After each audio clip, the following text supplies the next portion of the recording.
എന്ന് അറിയപ്പെട്ടിരുന്ന ആഫ്രിക്കയിലേക്ക് മിഷണറിമാർ അമേരിക്കയിൽ നിന്നും യൂറോപ്പിൽ നിന്നും പോയിട്ടുള്ളതായി നമുക്കറിയാം. എന്നാൽ ആഫ്രിക്കയിൽ നിന്ന് അമേരിക്കയിലേക്ക് മിഷണറിയായ പോയ വ്യക്തിയെ അറിയാമോ?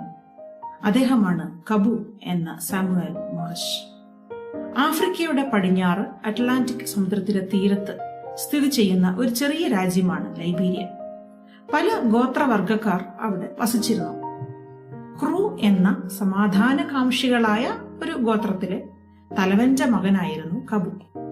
1873 അവന്റെ ജനനം. മാതാപിതാക്കളോടും അനിയത്തിക്കുട്ടിയോടും ഒപ്പം വളരെ സന്തോഷകരമായി അവൻ താമസിച്ചിരുന്നു. സന്തോഷകരമായ ദിവസങ്ങൾ അങ്ങനെ കഴിഞ്ഞു പോകവേ ഒരു ദിവസം ക്രൂ ഗോത്രക്കാരുടെ പ്രധാന ശത്രുക്കളായ ഗ്രബോസ് എന്ന അതിഘോരന്മാരുടെ ആക്രമണം ഉണ്ടാവുകയും 13 വയസ്സ് മാത്രം അന്ന് പ്രായമുള്ള കബുവിനെ അവർ പിടിച്ചു കെട്ടി കൊണ്ടുപോവുകയും ചെയ്തു.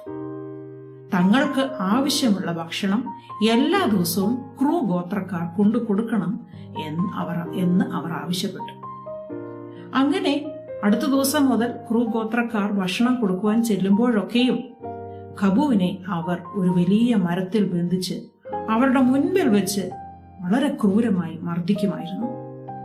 അടുത്ത ദിവസം ഇന്നത്തേതിനേക്കാൾ കൂടുതൽ ഭക്ഷണം കൊണ്ടു ചെല്ലുവാൻ വേണ്ടിയായിരുന്നു ഈ മർദ്ദനമുറകൾ.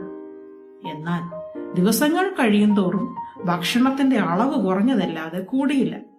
എന്നാൽ മർദ്ദനങ്ങൾക്ക് ഒരു കുറവും ഉണ്ടായില്ല താനും.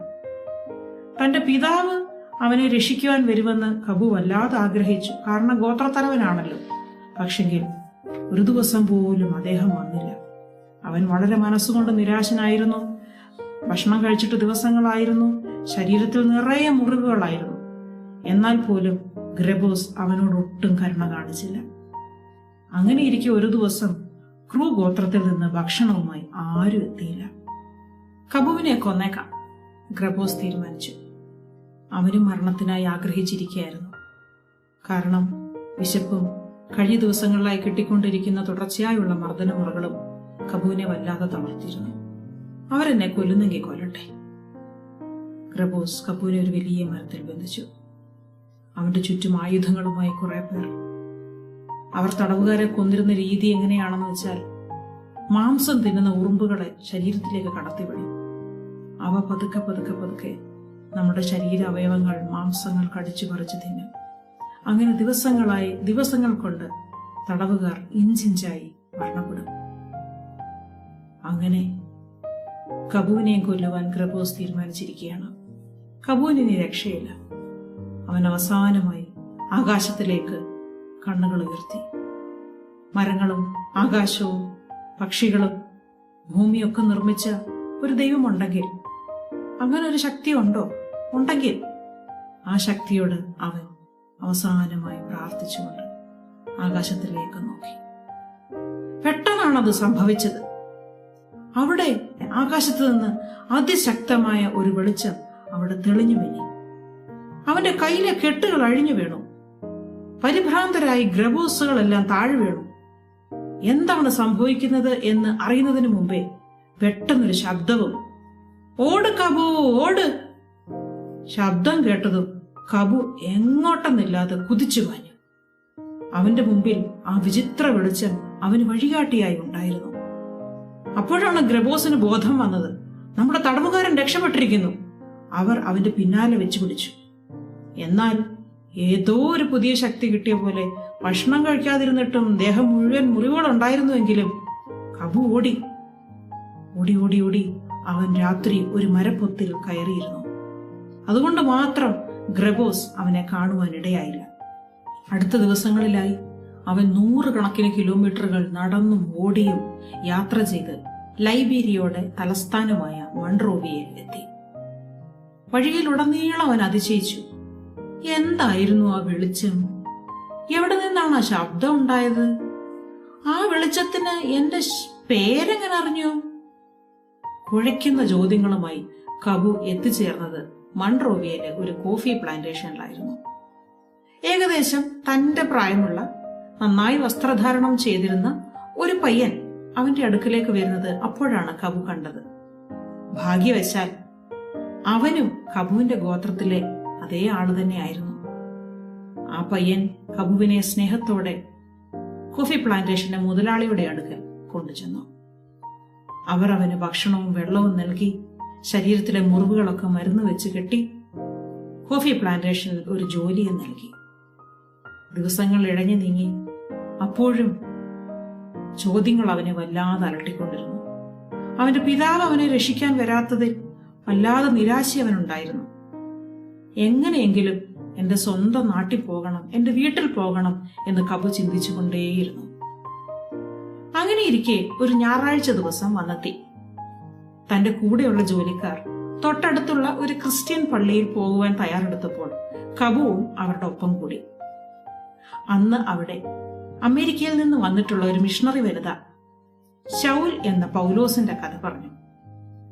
ദമസ്കസ് എന്ന പട്ടണത്തിലേക്ക് ശൗൽ ക്രിസ്ത്യാനികളെ പിടിച്ചുകെട്ടാൻ പോയപ്പോൾ വഴിയിൽ ഒരു വലിയ വെളിച്ചം മിന്നിയതും യേശുക്രിസ്തു അവനോട് സംസാരിച്ചതും പിന്നീട് ശൗൽ ലോകം കണ്ടതിൽ വെച്ച് ഏറ്റവും നല്ല ക്രിസ്ത്യാനിയായ കഥയും അന്ന് ആ വനിത അവിടെ പറയുന്നത് കബു അതിശ്രദ്ധയോടെ കേട്ടുകൊണ്ടിരുന്നു. അവരുടെ വിവരണം കേട്ടു കഴിഞ്ഞപ്പോൾ കബു ചാടി എണീറ്റു. ഞാനും കണ്ടു ആ വെളിച്ചം എന്നവൻ ഉറക്കെ പറഞ്ഞപ്പോൾ ആ വനിതയും പള്ളിയിലുണ്ടായിരുന്നവരും ഒന്ന് അമ്പരന്നുപോയി. അവരവനെ മുന്നിലേക്ക് ക്ഷണിച്ചു അവൻ കണ്ട വെളിച്ചത്തെക്കുറിച്ച് പറയുവാൻ. അവൻ താൻ അനുഭവിച്ച ക്രൂരതകളെക്കുറിച്ചും രക്ഷപ്പെട്ടുവന്ന കാര്യങ്ങളും എല്ലാം വിവരിച്ചു പറയുന്നത് പള്ളിയിലുണ്ടായിരുന്നവർ ശ്വാസമടക്കി പിടിച്ച് കേട്ടുകൊണ്ടിരുന്നു. അവന്റെ വിവരണം കേട്ടു കഴിഞ്ഞപ്പോൾ ആ വനിത യേശുക്രിസ്തുവാണ് ലോകത്തിന്റെ വെളിച്ചമെന്നും ആ വെളിച്ചം ഇരുണ്ട ഹൃദയങ്ങളിൽ പ്രകാശിക്കുവാൻ ഇഷ്ടപ്പെടുന്നുവെന്നും കബുവിനെയും സ്നേഹിക്കുന്നുവെന്നും കബുവിനെ രക്ഷിച്ച പിതാവാണ് യേശുക്രിസ്തു എന്നും കേട്ടപ്പോൾ കബുവിന്റെ കണ്ണുകൾ നിറഞ്ഞൊഴുകി. എനിക്ക് ആ പിതാവിനെ വേണം എന്ന് പറഞ്ഞ് കബു ഉറക്കെ പൊട്ടിക്കരഞ്ഞു. അന്ന് അവിടെ വെച്ച് കബുവിന്റെ ജീവിതത്തിലെ ഏറ്റവും വലിയ അത്ഭുതം നടന്നു. യേശുക്രിസ്തുവിനെ തന്റെ സ്വന്തം പിതാവായി അവൻ അംഗീകരിച്ചു. അവന്റെ ആനന്ദത്തിന്, അവന്റെ സന്തോഷത്തിന് അതിരുകളില്ലായിരുന്നു. അവന്റെ ദുഃഖമെല്ലാം മാറിപ്പോയി. അവന്റെ ഹൃദയത്തിൽ യേശുക്രിസ്തു എന്ന് വിളിച്ച് കടന്നു ചെന്നു. അന്നു മുതൽ യേശുക്രിസ്തുവിനെ എന്റെ പിതാവ്, എന്റെ പിതാവ് എന്ന് വിളിക്കാൻ അവൻ ഏറ്റവും ഇഷ്ടപ്പെട്ടു. എന്ത് കാര്യം ചെയ്യാൻ തുടങ്ങുന്നതിന് മുമ്പും ഞാൻ എന്റെ പിതാവിനോട് ചോദിക്കട്ടെ എന്ന് പറയുമായിരുന്നു. അടുത്ത ദിവസങ്ങളിലായി എനിക്ക് ബൈബിള് പഠിക്കണം എന്ന അതിയായ ആഗ്രഹം അവനുണ്ടായി. അതിനായി അവൻ ഇംഗ്ലീഷ് പഠിക്കുവാൻ ആരംഭിച്ചു. മൺട്രോവയിൽ ആ സമയത്ത് അന്ന് വന്നിട്ടുള്ള ലിസി മക്നീൽ എന്ന മിഷണറി വനിത കബുവിന്റെ താല്പര്യം കണ്ടിട്ട് അവന് ഇംഗ്ലീഷും ബൈബിളും പഠിപ്പിച്ചു തുടങ്ങി. അതിനിടയിൽ ലിസി അവന്റെ പേര് മാറ്റി. സാമുവൽ മോറിസ് എന്ന പുതിയ പേര് കബുവിനും ഇഷ്ടമായി. കുറച്ച് ദിവസങ്ങൾ കഴിഞ്ഞപ്പോൾ ലിസി അവനോട് ഒരു ദിവസം പറഞ്ഞു, കബു, എനിക്കറിയാവുന്നതല്ല ഞാൻ നിന്നെ പഠിപ്പിച്ചു കഴിഞ്ഞു. ഇനി കൂടുതൽ ബൈബിള് പഠിക്കണമെന്നുണ്ടെങ്കിൽ നീ അമേരിക്കയിലെ ന്യൂയോർക്കിൽ പോകണം. അവിടെ എന്റെ അധ്യാപകനായ സ്റ്റീഫൻ മെറിറ്റ് ഉണ്ട്. സ്റ്റീഫൻ മെറിറ്റിനോട് ചോദിക്കണം. അപ്പോൾ അത് കേട്ടപ്പോൾ കബു പറഞ്ഞു, എനിക്കും അമേരിക്കയിൽ പോകണം. എനിക്ക് സ്റ്റീഫൻ മെറിറ്റിൽ നിന്ന് എനിക്ക് പഠിക്കണം. അയ്യോ, 4000 കിലോമീറ്റർ അകലമുണ്ട് ഇവിടെ നിന്ന്. നിനക്ക് അമേരിക്കയിൽ പോകാൻ കഴിയില്ല എന്ന് ലിസി. അപ്പോൾ സാമുവൽ പറഞ്ഞു, എന്റെ പിതാവ് എന്നെ കൊണ്ടുപോകും എന്ന് പറഞ്ഞിട്ട് മൺട്രോവിയയിലെ കപ്പൽ തുറമുഖത്തേക്ക് ഒറ്റ ഓട്ടം. അവിടെ സാമുവൽ ഒരു അമേരിക്കൻ കപ്പലിൽ ജോലിക്കാരനായി കയറിപ്പറ്റി. കപ്പലിലെ ജോലിക്കാരോടും കപ്പിത്താനോടുമൊക്കെ എപ്പോഴും തന്റെ സ്വർഗീയ പിതാവിന്റെ കാര്യം പറയുമായിരുന്നു.